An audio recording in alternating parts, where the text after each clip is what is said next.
Here with Rob Hermann, coach of the USOEC program up at Northern Michigan.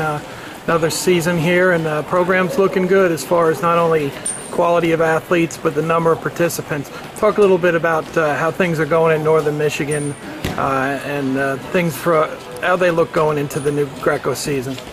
I'm excited. Recruiting went well. We had 14 new freshmen on the mat. We got 38 in our room. Every weight class is being challenged, and that's the way it should be. I'm expecting big things out of these guys this year, and I think they are too. So we're looking forward to a good, successful season. Now you send guys overseas. You, Coach Agassi, Manukian took a group over to Scandinavia about a week or so ago. Talk a little bit about being able to send these guys overseas when they're 20 years old or below and get the kind of experience that'll help them to progress. Well, to me, that's what we're missing. We're trying to get that back. We're trying to get more junior tours overseas. We sent 10 guys. Some of those guys, this is their first time overseas and experiencing this. They had a great training camp and a great tournament. I talked to each and every one of them. They felt like they developed and got better. And they all want to go back, which is a positive thing. For some of them, it was the first time they've seen snow, so they're getting used to it, because in about 2 weeks we'll probably should have some more snow at Marquette. But I think it's something that it's needed more, and we need more junior tours going over. Now you were talking, you have a few athletes that really have a good chance to maybe even make a senior world team this year. Could you talk about some of the veteran stars on the team that have already started to climb the ladder on the senior level? Well, we have 4 guys on the national team in our room. We had a couple fourths, so we got a couple guys knocking on the door.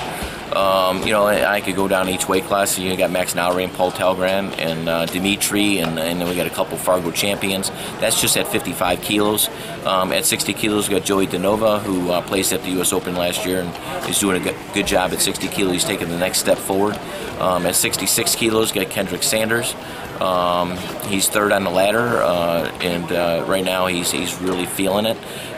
74, Tanner Andrews, who qualified for Olympic trials and is doing well.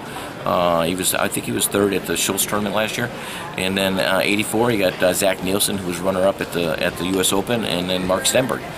Mark Stenberg actually beat Zach at the University World Team Trials. 96 kilos, you got Marcus Finot, who was on the FILA Junior World Team, and he's ready for that next step. And then we got Toby Erickson at heavyweight and Parker Betts. So each weight class is being challenged. Each weight class has great workout partners.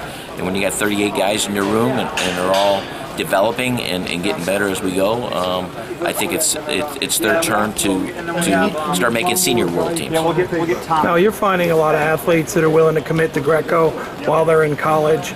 Could you talk a little bit about the positive things that the USOEC offers to a wrestler who has high goals but may have some skills in Greco-Roman, or at least an interest in getting better?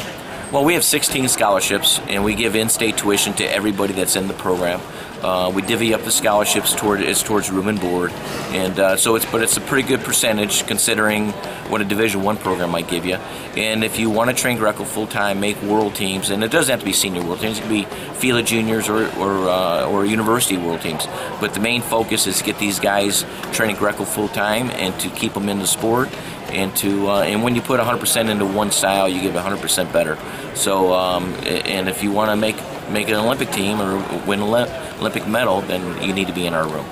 Now, there was a number of USOEC athletes, people who wrestled there for many years, a few that went there for a short time that made our Olympic team. Do you feel this current crop that you have could be 2016, 2020 Olympians for the United States? Most definitely. We had, I want to say, 5 out of the 6 guys that made the Olympic team came through the USOEC, and they might not have stayed all 4 years, but they started there. And we got the next crop for 2016. But again, it's all done on the mat. On paper, it looks good, and it's up to each individual to take that next step forward and doing what they have to do towards their future. Outstanding. Thanks, Coach. Thank you.